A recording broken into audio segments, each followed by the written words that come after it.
Estamos estudiando Cristología y hoy vamos a empezar a ver las herejías cristológicas. En concreto vamos a hacer primero una introducción a las herejías en general y luego vamos a ver las herejías cristológicas otro día. Dentro de las herejías en general vamos a ver 4 puntos. Uno, que dice la Biblia, algunos textos bíblicos sobre este tema, solo algunos. Una definición de herejía, el origen de las herejías en tercer lugar, y en cuarto lugar vamos a considerar unos conceptos previos para entender mejor el tema de las herejías, como son revelación, inspiración, inerrancia e interpretación de las Escrituras. Y luego en el próximo día veremos ya concretamente cuáles son las principales herejías cristológicas, que es el tema que estamos estudiando, Cristología. Así que en primer lugar, ¿qué dice la Biblia sobre este tema de los errores doctrinales, las herejías, los falsos maestros? Vamos a ver simplemente algunos textos para darnos cuenta de la importancia que ya en el siglo I, la importancia que ya la Biblia, la propia Biblia, le da al tema de las herejías. Un versículo, un texto dicho por el propio Señor Jesucristo. Mateo 7:15 nos dice: guardaos de los falsos profetas, que vienen a vosotros con vestidos de ovejas, pero por dentro son lobos rapaces. La figura del pastor y de las ovejas. Las ovejas somos la Iglesia, y el pastor en este caso son los pastores, los ancianos de la propia Iglesia, los maestros de la Iglesia. Y dice: guardaos de los falsos profetas, y los compara con el lobo, con un lobo rapaz, feroz, devorador de ovejas. Y no solo eso, sino como un lobo rapaz disfrazado de oveja. En Hechos 20, Pablo se despide de los ancianos de Éfeso, con los que había estado durante 3 años. Era la última vez que los iba a ver. Y les dice, vamos a ver simplemente los versículos 28 al 30. Les dice: velad por vosotros mismos y por todo el rebaño en que el Espíritu Santo os puso por cuidadores, para pastorear la iglesia de Dios que adquirió mediante su propia sangre. Y añade: yo sé que después de mi partida entrarán entre vosotros lobos feroces. Otra vez la misma expresión del Señor Jesucristo: lobos rapaces, lobos feroces, que no perdonarán al rebaño. Y de entre vosotros mismos, les dice a los ancianos de Éfeso, de entre vosotros mismos, ancianos de Éfeso, se levantarán varones que hablan perversidades, para arrastrar a los discípulos tras sí. Por tanto, les va a dar una pequeña solución, o una gran solución. Por tanto, velad, es decir, tened los ojos abiertos, estad atentos a ello. No penséis que no va a suceder en vuestra iglesia, sino velad, recordando que por 3 años, noche y día, no cesé de amonestar con lágrimas a cada uno. Y ahora os encomiendo al Señor y a la palabra de su gracia, a la Biblia, a la palabra de su gracia, la cual puede edificar y dar herencia a todos los que han sido santificados. Los santificados son todos los creyentes, que hemos sido santificados posicionalmente en Cristo. Y a todos los creyentes, la palabra de Dios nos puede edificar y dar la herencia los galardones, las recompensas, un mayor peso de gloria a los que hemos sido santificados. Así que la solución contra los falsos maestros no es otra que estar atentos, prevenidos, no dormirnos y velar. Y por otra parte, aferrarnos a la palabra, estudiar la palabra, aprender la palabra, aplicar la palabra a nuestra vida racionalmente y con diligencia. Pablo dice en Gálatas, capítulo 1, versículos 6 al 9, les dice a los Gálatas: estoy maravillado, dice, estoy admirado, anonadado. ¿De qué, Pablo? ¿De qué Pablo estaba? ¿De qué estás anonadado, Pablo? Y dice: de que tan pronto estáis siendo desviados del que os llamó por gracia a un evangelio diferente. No que haya otro evangelio, añade Pablo, sino que hay algunos que os inquietan y quieren tergiversar el evangelio de Cristo. Pero si aún nosotros o un ángel del cielo anunciara un evangelio contrario al que os hemos anunciado, sea anatema. Como antes os he dicho, también digo otra vez ahora: si alguno os anuncia otro evangelio contrario al que recibisteis, sea anatema, es decir, maldito, es decir, excomulgado de la iglesia, es decir, expulsado de entre vosotros, expulsado de la iglesia. Finalmente, otro versículo, podríamos encontrar muchos más, pero estos son representativos de la importancia que la Biblia le da a los falsos maestros, a la falsa doctrina, a las herejías. Dice en 2 de Pedro capítulo 2 y versículo 1: hubo también falsos profetas entre el pueblo. Se refiere a los judíos, al Antiguo Testamento. Hubo falsos profetas entre los verdaderos profetas, entre el pueblo.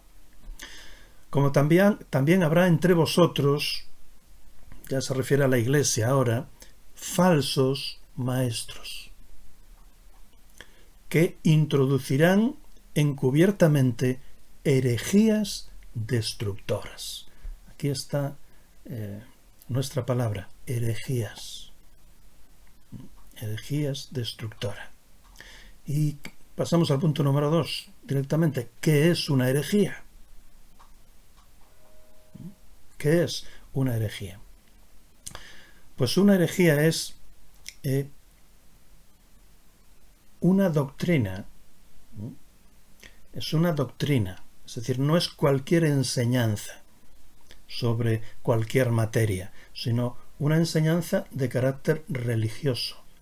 En este caso tiene que ver con el cristianismo, una doctrina bíblica.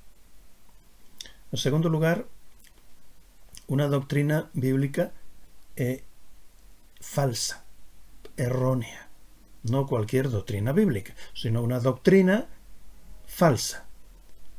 Pero no cualquier doctrina falsa, porque puede ser una doctrina de poca importancia, sino una doctrina falsa e importante. Una doctrina falsa e importante. Y en cuarto lugar,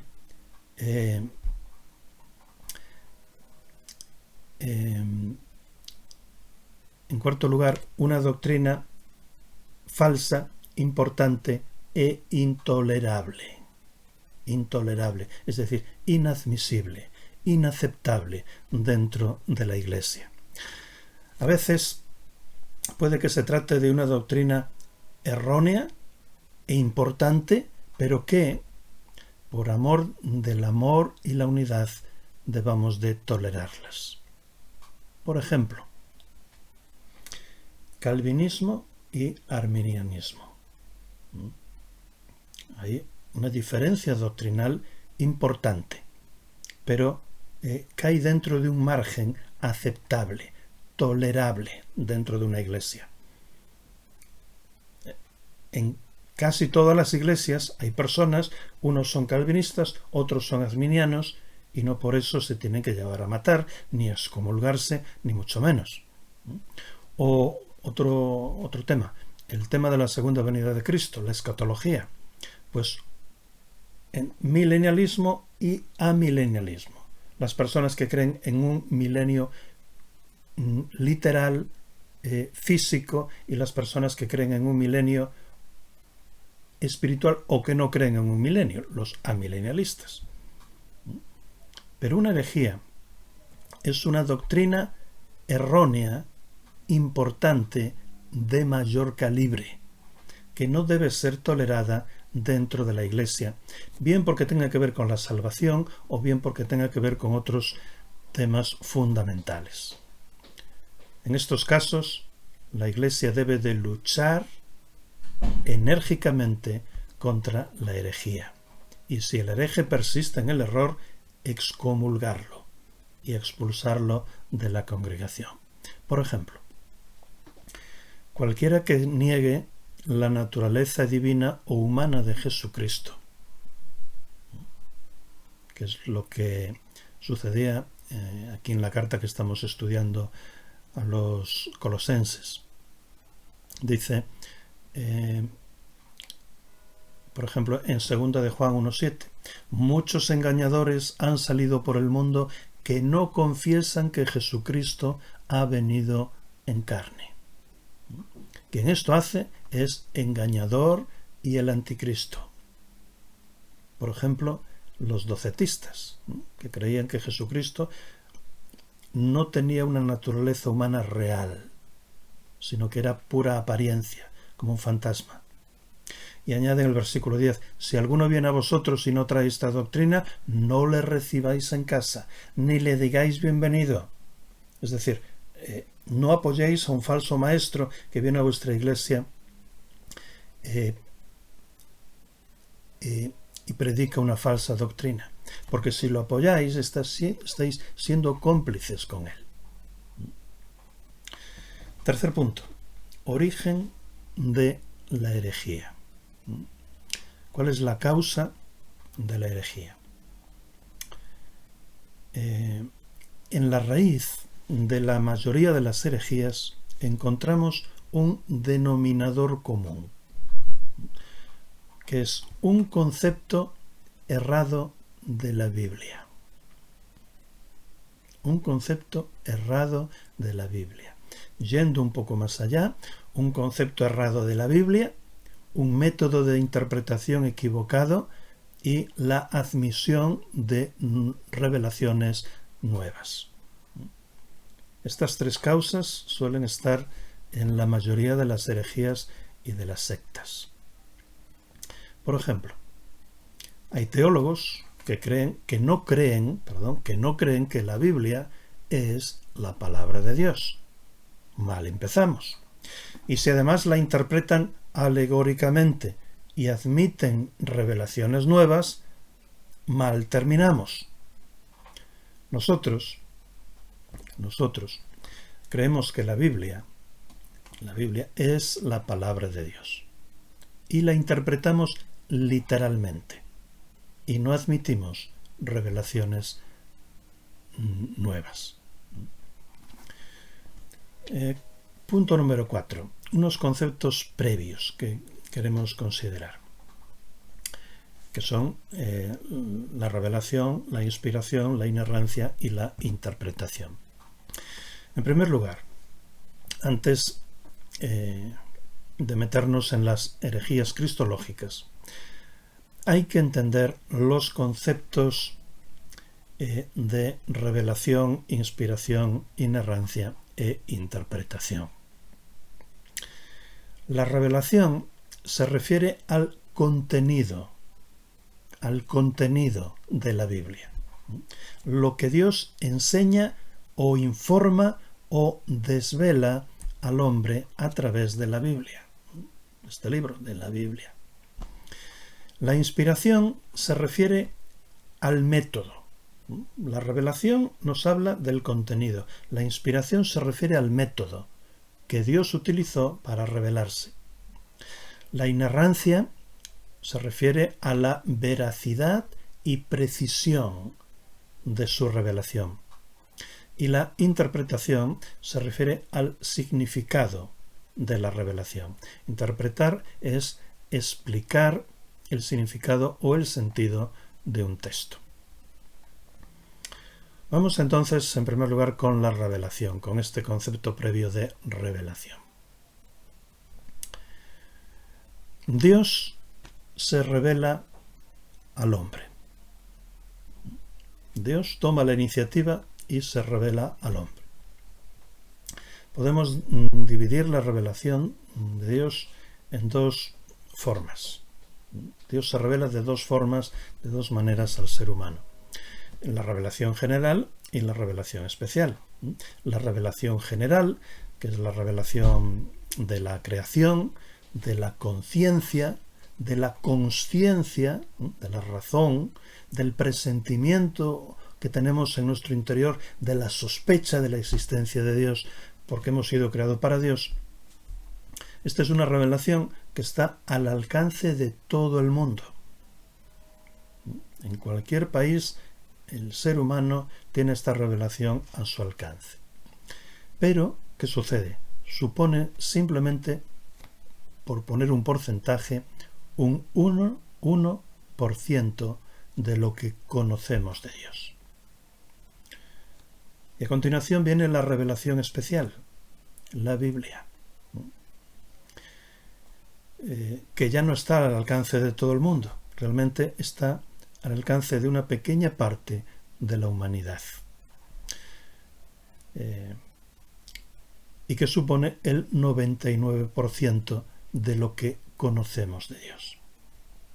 Y ahí entra, por cierto, nuestra propia responsabilidad de ir por todo el mundo y predicar el Evangelio como el Señor Jesucristo nos comisionó antes de ascender a los cielos. En la Biblia encontramos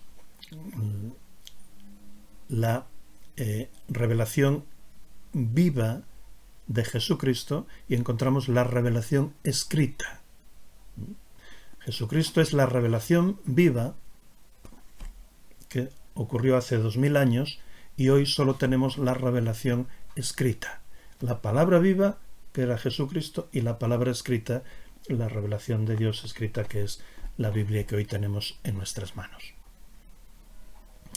Nosotros creemos que Dios se reveló en el Hijo, su única, inerrante, exhaustiva y finalista palabra viva, el cual se refractó como en un arco iris en las múltiples palabras que hoy tenemos por escrito en la Biblia.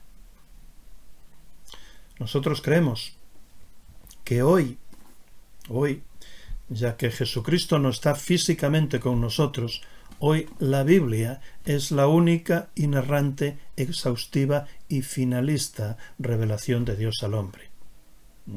Creemos que Dios se revela única y exclusivamente por la Biblia, que lo hace de forma inerrante, que es una revelación exhaustiva.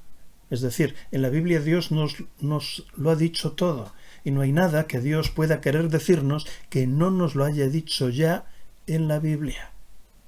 Y en cuarto lugar, que además es de exhaustiva, es una relación finalista. Es decir, que se acabó la revelación de Dios, que no hay más. Por tanto, podemos sacar aquí una aplicación. Si esto es así, no existen revelaciones nuevas, ni revelaciones públicas, ni privadas, ni personales. Las supuestas nuevas revelaciones son una fuente continua de confusión, de error, de herejías, de sectas. Y desde luego no provienen en ningún caso de Dios. Dios dice, en Deuteronomio 4:2, por ejemplo, no añadáis a la palabra que yo os mando, ni de ella quitaréis, para que guardéis los mandamientos de Yahvé vuestro Elohim, que yo os ordeno. Y un poco más adelante, en Deuteronomio 12:32, dice: toda la palabra que yo os ordeno, cuidaréis de hacerla. No añadirás a ella, ni quitarás de ella. Y el texto que conocemos más, y que es muy significativo porque está al final de la Biblia, al final de Apocalipsis 22, 18 y 19, dice: yo testifico a todo aquel que oye las palabras de la profecía de este rollo. Dice rollo y no libro, porque en aquellos tiempos no había libros encuadernados como tenemos hoy en nuestra Biblia, sino que eran rollos. Si alguno añadiera a ellas, Dios le añadirá las plagas descritas en este rollo. Y si alguno quitara de las palabras del rollo de esta profecía, Dios quitará su parte del árbol de la vida y de la santa ciudad y de las cosas que están escritas en este rollo. Hermanos, es muy serio quitar o añadir a la palabra de Dios con nuevas revelaciones. Así que es mejor que Dios no te hable. Es mejor que Dios no te hable, aparte de la palabra. Es mejor que Dios no te hable en sueños, ni en susurros, o con una vocecita interior en el fondo del alma. Es mejor que Dios no te hable a través de experiencias o de sensaciones o de impulsos. Ni por las circunstancias, o por una puerta que se abre o una que se cierra. Ni siquiera por los hermanos, o por cualquier otra cosa que no sea la Biblia. Dios solo habla por su palabra escrita. Por tanto, estúdiala, apréndela y practícala con sentido común, con diligencia, a tu vida y a tus propias circunstancias. Segundo punto. Vamos a tratar el segundo y el tercero conjuntamente: la inspiración y la inerrancia de la Biblia. En cuanto a la inspiración, que es el método que Dios utilizó para revelarse, todos coincidimos en una afirmación básica: Dios inspiró la Biblia. ¿Quién puede decir que no? Todo el mundo del círculo cristiano, del ámbito cristiano, pues dice que efectivamente Dios inspiró la Biblia. Pero surgen ciertas dudas. ¿Qué es lo que Dios inspiró? Por ejemplo, ¿inspiró Dios a los escritores o solo escribió a lo que tenemos aquí en las palabras de la Biblia? ¿Inspiró a los escritores? Sí. Dice en 2 de Pedro 1:21 que los santos hombres de Dios hablaron siendo inspirados por el Espíritu Santo. O sea que inspiró a los escritores. ¿Pero inspiró también a sus escritos? Sí. Dice 2 de Timoteo 3:16 que toda la escritura es inspirada por Dios. Así que inspiró a los escritores de la Biblia, inspiró las palabras de la Biblia y nos inspira a nosotros también, a los lectores. No. El Espíritu Santo no inspira a los lectores, no nos inspira a nosotros de la manera que inspiró a los autores de la Biblia. En todo caso, podemos decir que nos ilumina. Acordémonos, por ejemplo, de cuando Pablo, Silas y Timoteo llegaron a Filipos. No había sinagoga, entonces buscaron a los creyentes judíos. Cuando no había sinagoga se solían reunir pues donde hubiera un río y tal. Entonces se acercaron al río cercano y allí encontraron a una mujer, a Lidia de Tiatira, y dice Hechos 16:14: el Señor abrió el corazón para que estuviera atenta a lo que decía Pablo. Otra pregunta.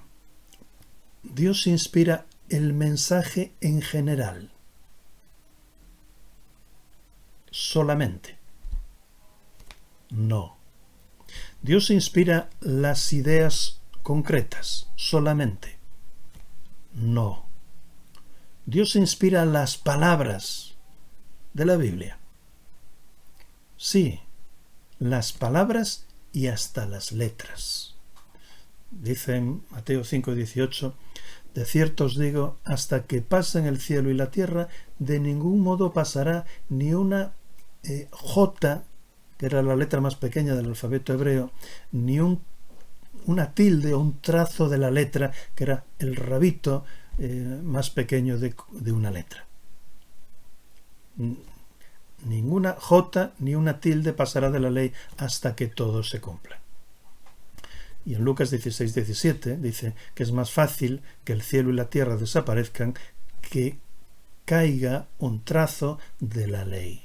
Ese rabito, ese sheriff de las letras que llevan sheriff, por ejemplo, el tipo de letra Times. Otra pregunta. ¿La Biblia es inerrante? Es decir, ¿no contiene errores? Sí, es inerrante. Y finalmente, ¿pero es inerrante en cuanto a temas de fe o es inerrante ilimitadamente? La Biblia es inerrante ilimitadamente. Es decir, la Biblia no tiene errores. No contiene errores, no solo en asuntos de fe, sino en cuanto a datos históricos, genealógicos, fechas, citas, la creación, etcétera, etcétera. Conclusión. Por todo eso que acabamos de decir, no basta con afirmar que Dios inspiró la Biblia, sino que hay que hacer una serie de precisiones y decir que sí, que Dios inspiró la Biblia, pero que la inspiró verbalmente, es decir, letra por letra, que la inspiró plenariamente, es decir, toda la Biblia está inspirada por Dios, no solo una parte, no solo el Nuevo Testamento, que la inspiró de manera inerrante, es decir, que no tiene errores, y que la inspiró ilimitadamente, es decir, que no tiene errores no solo en asuntos de fe, sino en cuanto a los datos que contiene en la propia Biblia.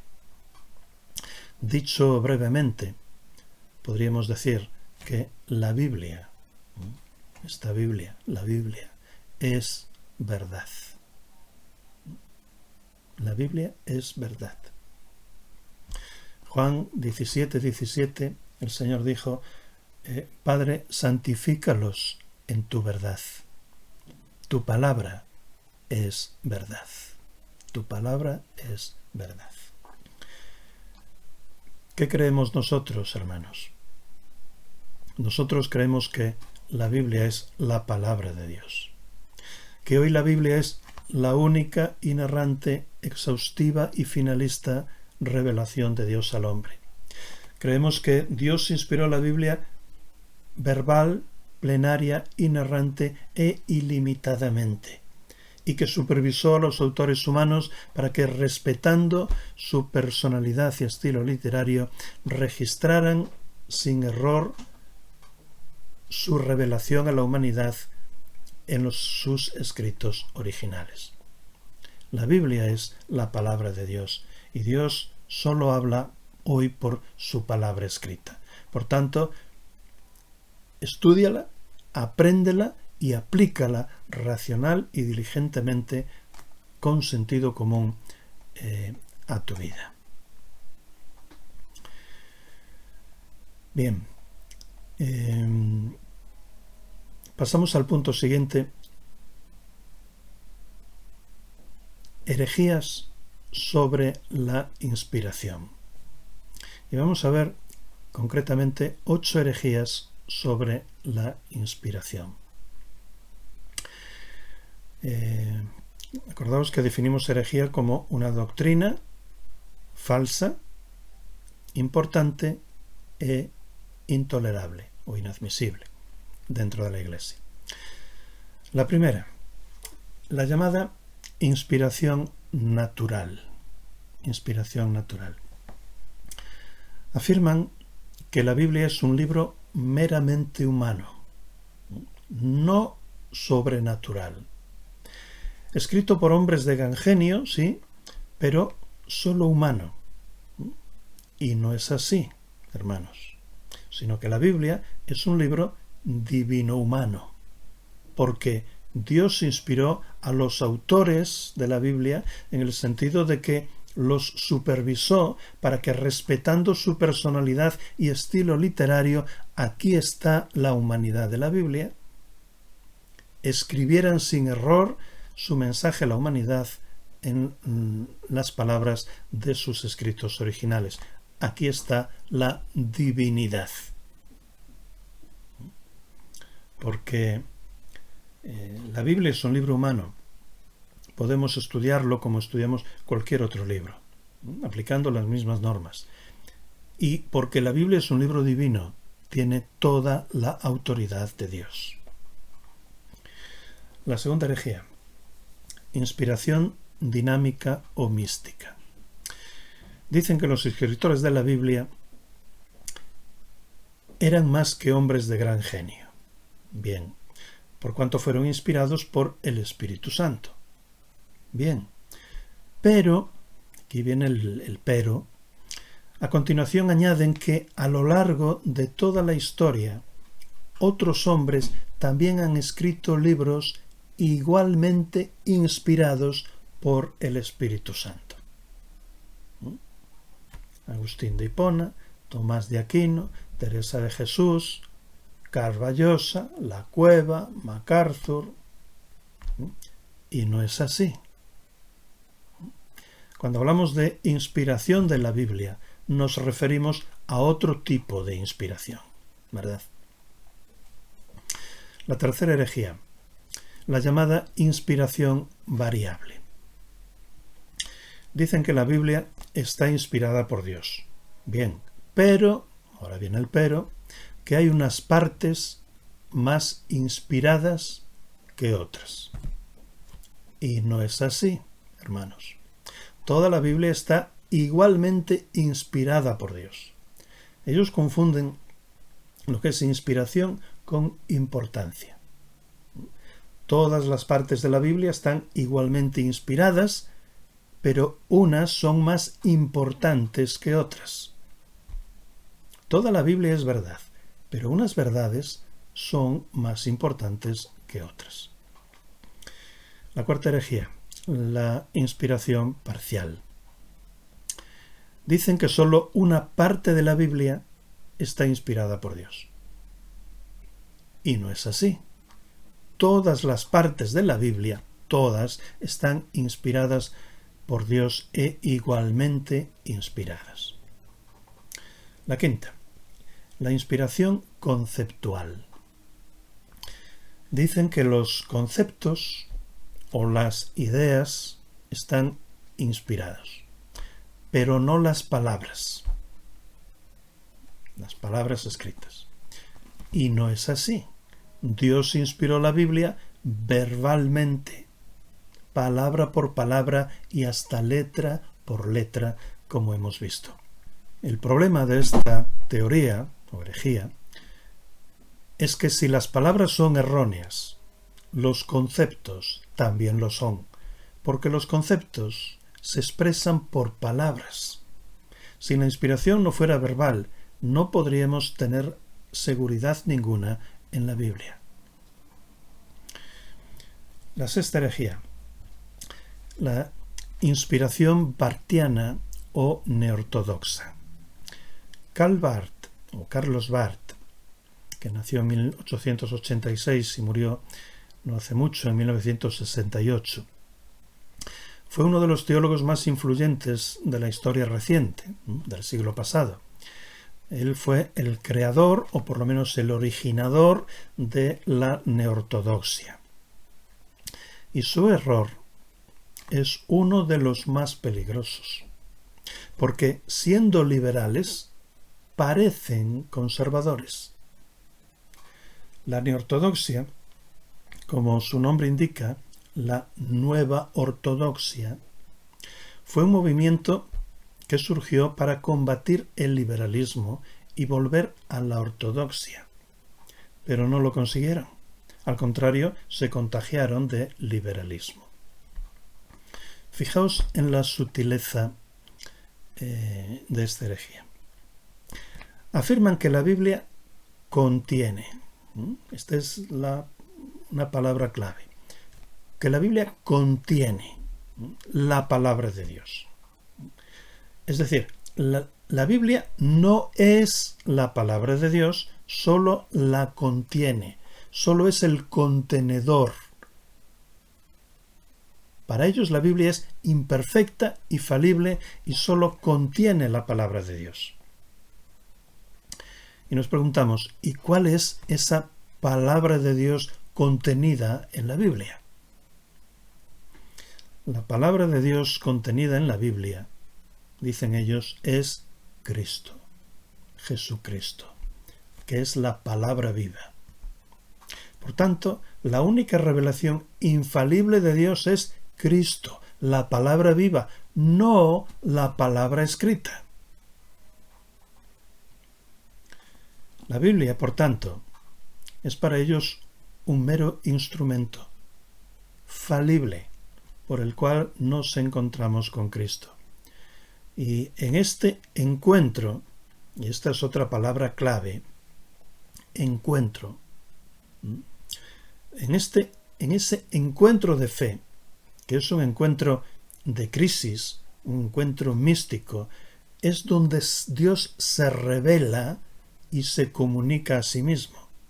Ese encuentro de fe, de crisis místico, constituye para ellos la verdadera revelación y la verdad absoluta. No la Biblia, sino ese encuentro de fe místico. La neortodoxia, por tanto, carece de una norma objetiva y externa de autoridad y practican el subjetivismo en esas experiencias místicas de los encuentros de fe. Y por supuesto, para llegar a ese concepto erróneo de la Biblia y a esas ideas peregrinas del encuentro, la Biblia la interpretan de manera liberal, alegorizándola y espiritualizándola. Y no es así, hermanos, no es así como dicen ellos. La Biblia sí es la palabra de Dios. Jesucristo fue pasado, hace 2000 años, fue la palabra viva. Pero hoy, presente, la palabra escrita, la Biblia, es la única revelación de Dios al hombre. Jesucristo ha prometido estar con nosotros siempre. Y lo está. Y debemos de practicar la consciencia de su presencia. Pero Él no interactúa con nosotros hoy de manera física y personal, ni tampoco subjetivamente, a través de encuentros, de experiencias místicas y de nuevas revelaciones. Dios solo nos habla hoy a través de la palabra escrita de la Biblia.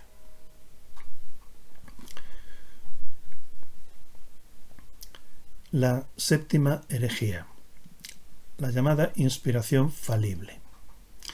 Es un concepto cada vez más popular entre los evangélicos. Y cuidado con este. Nosotros somos evangélicos, cuidado. Afirman que la Biblia está inspirada por Dios, bien, pero que no es inerrante, sino que es falible, que contiene errores. ¿Por qué lo dicen?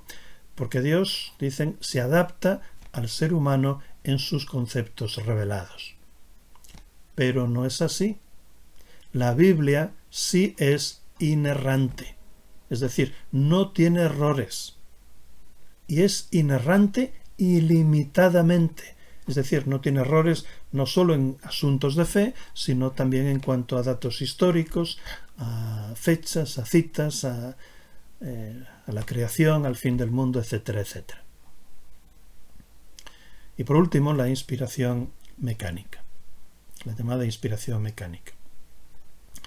Esta inspiración se va al otro lado del péndulo. Afirman que los escritores eran meros escribientes mecánicos al dictado de Dios. Y no es así, sino que Dios inspiró a los autores humanos supervisándolos para que, respetando su personalidad y estilo literario, registraran, escribieran sin error su mensaje a la humanidad en las palabras de sus escritos originales. Bien, pues aquí tenemos la Biblia. Aquí tenemos la Biblia. Pasamos ahora al tema de la interpretación. Aquí tenemos la Biblia, que es la única, inerrante, exhaustiva y finalista revelación de Dios. Ahora tenemos que dar el siguiente paso. ¿Cómo la interpretamos? ¿Cómo la interpretamos? Porque si creemos que la Biblia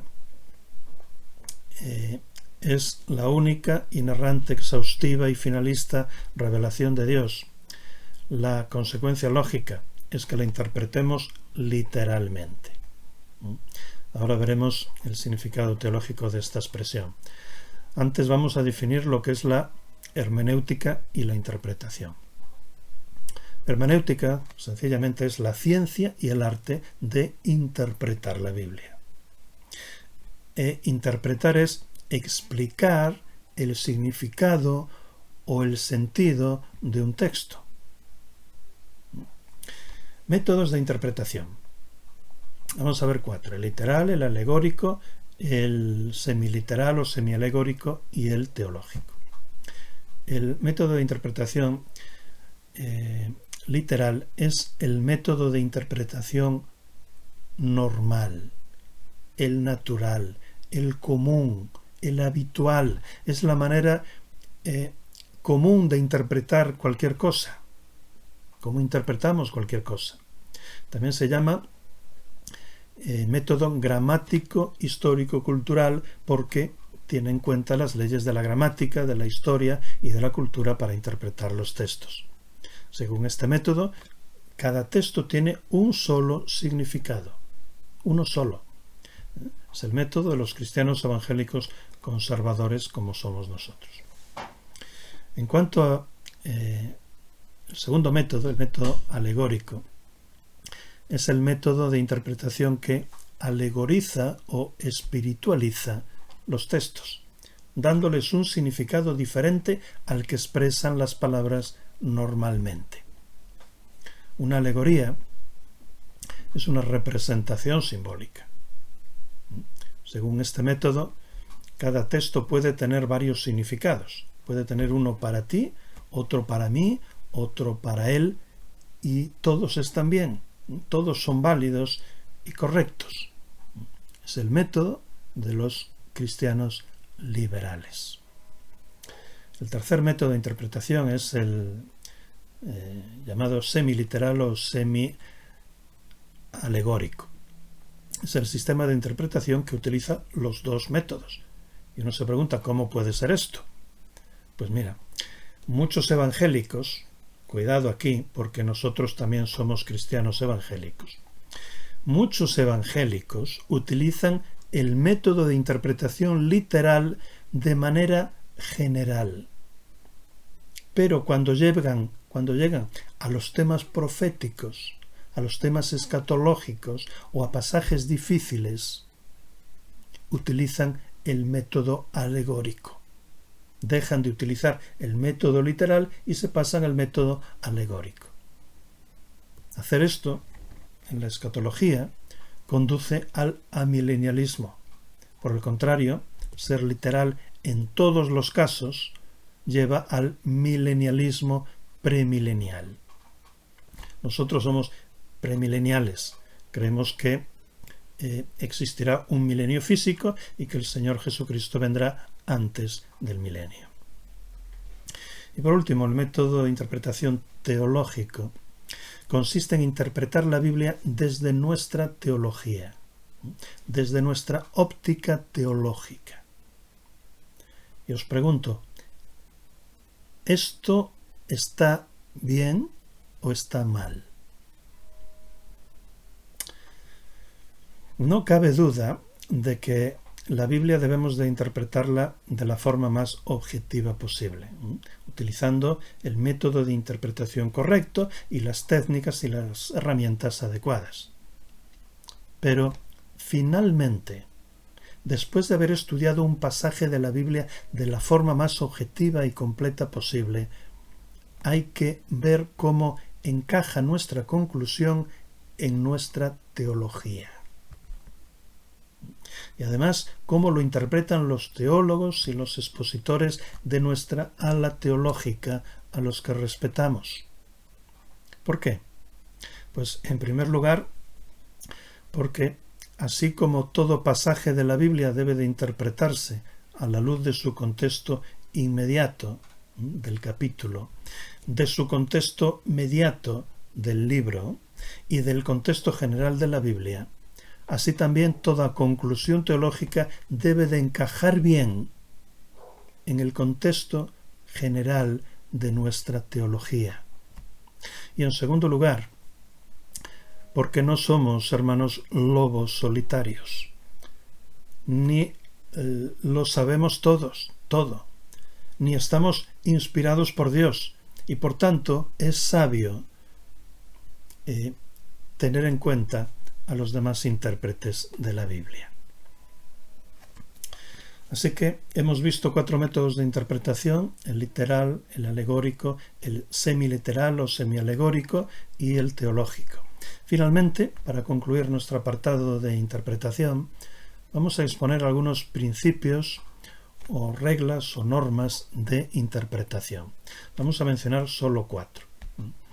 4 puntos que vamos a tener en cuenta: la exégesis, el método, el contexto y las herramientas.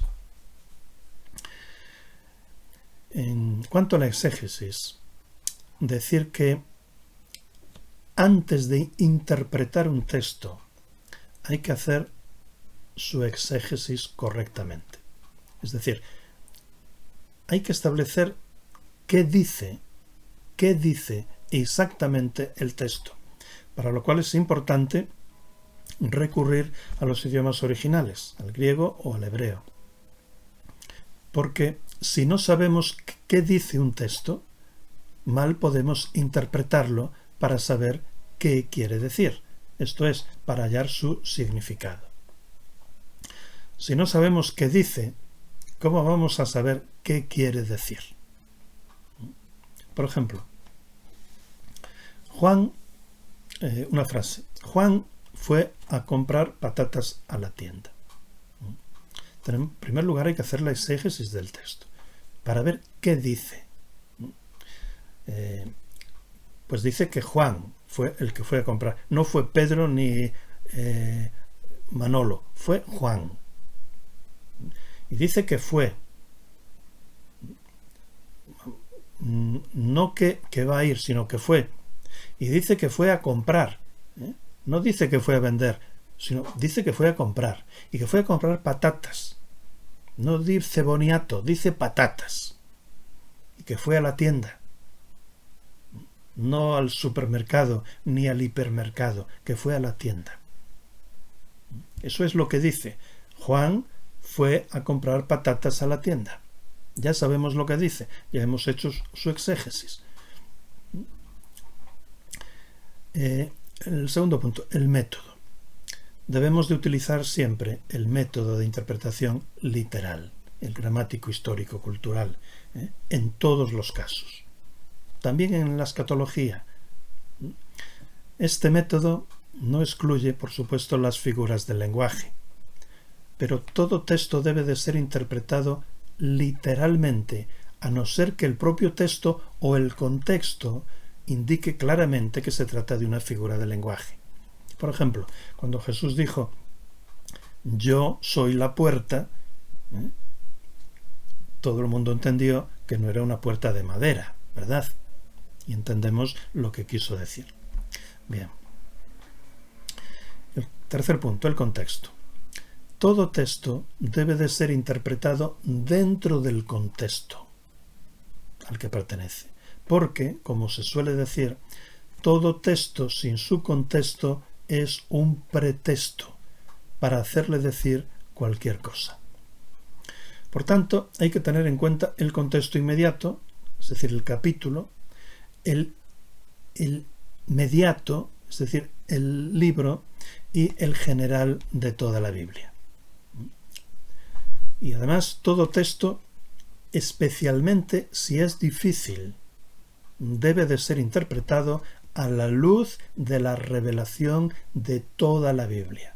Esto es, a la luz de la teología completa. Por ejemplo, un texto que aisladamente parece que está diciendo que la salvación es por obras, y si extraemos algún texto de la Biblia parece que dice que la salvación es por obras, debe de ser interpretado a la luz de toda la Biblia, donde vemos que una y otra vez se repite que la salvación no es por obras, sino que es por fe. Así que ese texto difícil hay que interpretarlo a la luz de toda la Biblia, de toda nuestra teología. Y finalmente el cuarto punto, las herramientas. Igual que para realizar cualquier tipo de trabajo, para trabajar en el estudio de la Biblia, es más productivo utilizar herramientas. Por un lado, las herramientas que Dios pone a nuestro alcance por medio de los maestros de la Iglesia, los pasados y los presentes. Es decir, libros, pues como diccionarios, introducciones, comentarios, teologías, estudios temáticos, etc. O grabaciones, o cursos, o seminarios teológicos, o predicaciones, conversaciones, Internet. Sí, Internet hoy en día es una herramienta también muy valiosa que podemos utilizar, etc. Y por otro lado, también las herramientas que Dios pone a nuestro alcance a través de otras ciencias humanas. Concluyendo, hermanos, ¿qué creemos nosotros? ¿Qué creemos?